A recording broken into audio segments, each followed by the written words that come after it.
biju kādu laiku pazudusi, kādu laiciņu.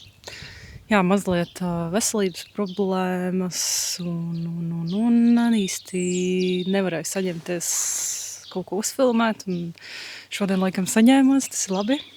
Tā kā tas tikai iedos tādu labu sajūtu.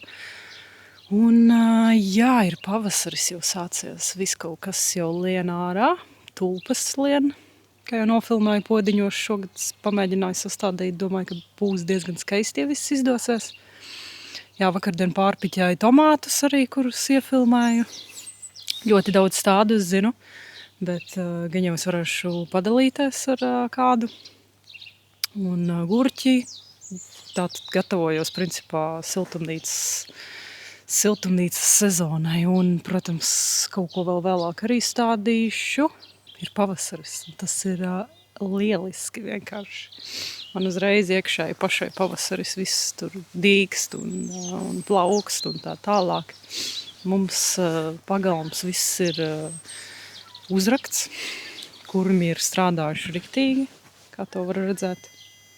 Mēs pat nopirkām kaut kādas, it kā, kur atbaidi maina tās frekvences skaņas, jo, nu jā, Izskatās diezgan traģiski, bet tā kā zāle vēl baigi nav sākusi augt. Nu, kaut kas jau ir sākusi augt. Man jāsastāda būs jauna zālīte, un es ceru, ka viņi nenāks var šajieni. Man vēl ir daudz grāmatas sakrājušās, kuras esmu izlasījusi un gribu pastāstīt, kā jau es solīju, par katru izlasīto un par to, ko es lasu šobrīd. Tāpēc varbūt iesim paskatīties tagad tās grāmatas. Izdomāju, ka arī iznākšu ārā savu balkonu un pastāstīšu jums par grāmatām, ko es esmu izlasījusi un ko es lasu šobrīd. Es nerādīšu visus, ko es lasu šobrīd, bet tādu tiešām, ko es šobrīd lasu, jo es dažreiz iesāku kaut kādas grāmatas un tad nolieku maliņā, paņem citu un tad to atkal, pamainu, ja? Visādi pamainu. Es nezinu, neatceros baigas secību, tas nav tik svarīgi. Sāksim ar Kur vēži dzied. Riktīgi cool grāmata, man nežēlīgi patika, tāpēc, kad tur daudz tiek runāts arī par dabu. Un, protams, stāsts par meiteni. Un, jā, es baigi neko daudz nestāstīšu. Man ļoti patika viena no favorītiem vispār pēdējā laikā arī, ko es izlasīju. Un, tiešām forša grāmata. Iesaku izlasīt, ja gribās kaut ko tādu saistībā ar dabu, bet, protams, tur arī viss kaut kas notiek un ne viss tur skaisti forši un smoki. Tad es izlasīju Sociopāte memoāri. Ļoti interesanti arī grāmata. Es gan viņu bišķiņ pamocīju, sākumā iesāku un tad sapratu, ka varbūt šobrīd nav labs laiks, lai lasītu kaut ko par psihi cilvēka varbūt, bet jā, tad es izlasīju un sapratu, ka es varēju lasīt arī, turpināt lasīt. Jā, man ļoti patika šī grāmata, vairāk stāsta tieši par, jo šo grāmatu ir sarakstījusi tieši tā pati sieviete, kas ir sociopāte. Un viņa ir rakstniece, psihoterapeite un atbalsta persona cilvēkiem, kuri cieši no sociopātijas, psihopātijas un antisociāliem personības traucējumiem. Jā, ļoti interesanti iedziļināties vispār cilvēkā, kas ir varbūt tieši pretējs man, un kādas ir tās viņu ikdienas problēmas un kā viņi jūtās iekšēji un tā tālāk diezgan interesanti. Man patika. Tad es izlasīju Visa debesu zilgme, diezgan pabieza grāmata, bet man ļoti patika.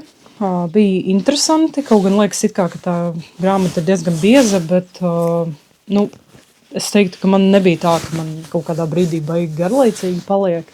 Katrā ziņā grāmata ir par puisi 26 gadus vecu, kuram ir agrīna neārstējama Alzheimera slimība. Ja man būtu laikam no visām trim grūti ir izvēlēties. Man vispār, es bieži taisīju Instagramā tos, kur tu tā kā savelc beigās kopā, nevis bieži, bet es vienu gadu esmu taisījusi, kur tu gada beigās savelc kopā to gada labāko grāmatu, bet tas nenormāli grūti, tāpēc, ka šī grāmata ir vispār par kaut kādu citu tēmu un par psiholoģiju. Šī ir vienkārši tur izdomāts stāsts, šis arī tas pats izdomāts stāsts.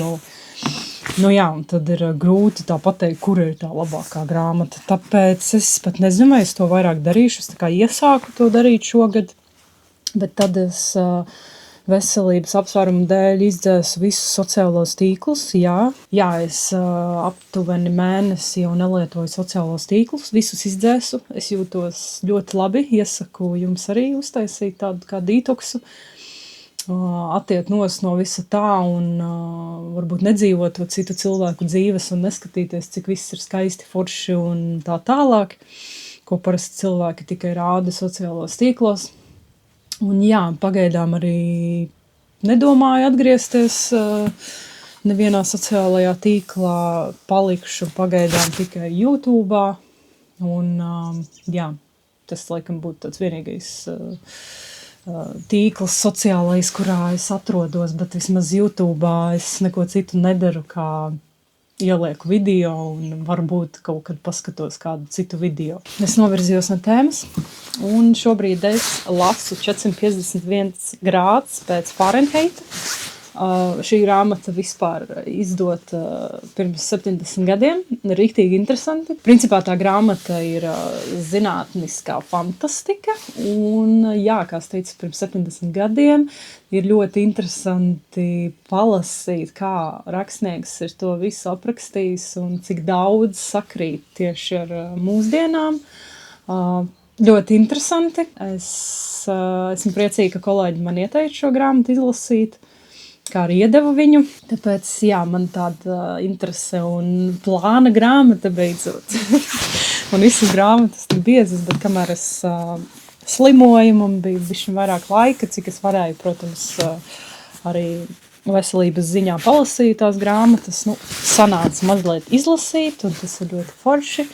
Man ļoti patīk lasīt grāmatas, kā jau mēs to zinām. Tā kā jā, tas arī viss pagaidām. Es aizmirsu vienu grāmatu. Tātad vēl viena grāmata, ko es izlasīju par šo periodu, ir mācīties dejot lietu. Arī šī bija tā vienīgā plānā grāmata. Un, principā šī grāmata ir, kā jūs kā pāris varat uzveikt depresiju, bet tur nebija tikai par to, kā jūs kā pāris, bet vispār ģimenē un tā tālāk. Tēma, jā, depresija. Acīm redzami man patika šī grāmata. Bija diezgan tieši laikā izlasīt un arī visādi uzdevumi šeit ir iekšā. Un, jā, es teiktu, ka diezgan forša grāmatiņa, pat ja jums nav depresijas, tad jūs varat izlasīt, lai vienkārši jūs vairāk izglītotos tieši par tēmu depresija. Un, jā. Paldies par uzmanību. Tagad gan laižam pārgājienu.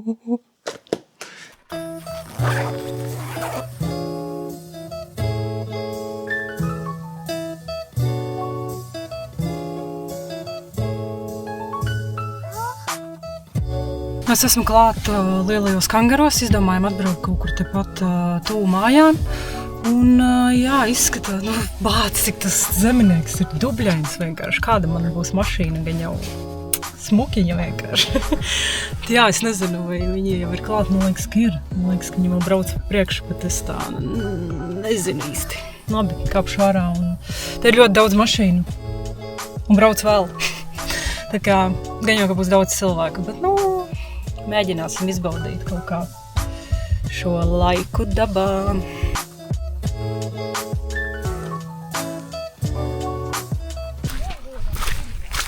Oh my God!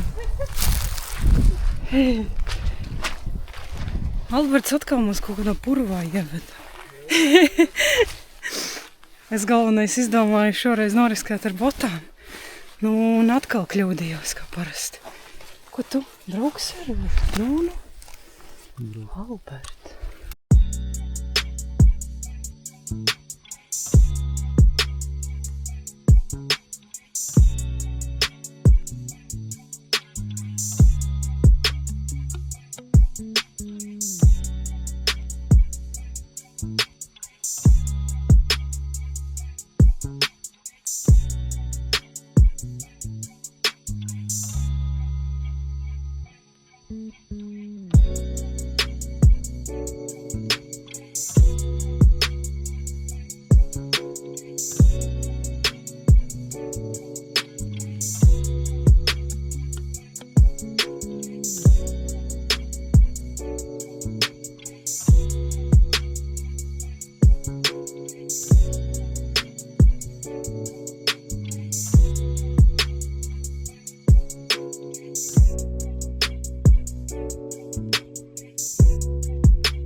diena ir pusē, bet ļoti labi.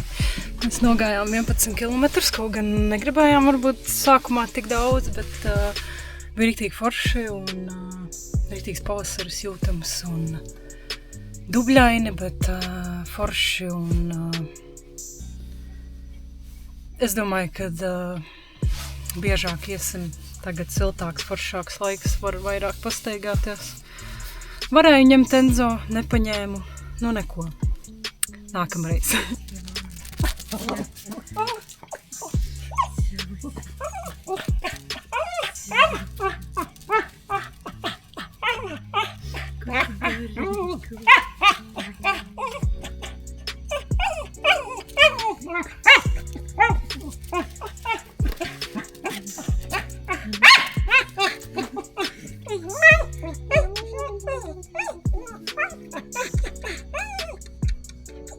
Kamēr es biju pārgājienā, izskatās, ka Rihards ļoti labu darbiņu paveicis. Mums bija tā vecā komposta kaste, kur izskatījās drausmīgi. Un viņš viņu ir noracis un visas tos sapūšos dēļus. Vau, tik skaisti. Un te bija drausmīga komposta kaste, tik skaisti. Super.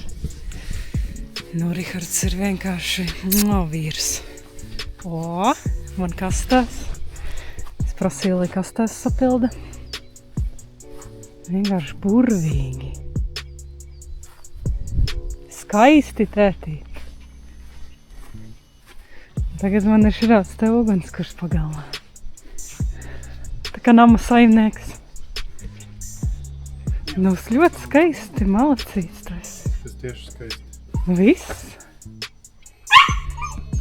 Man šķiet, ka ļoti burvīgi izskatās. Tas vienkārši super skaisti. Kas tev pa problēmiņa? Nes labprāt sirsniņa. Tētīts bija ar tevi ārā? Jā.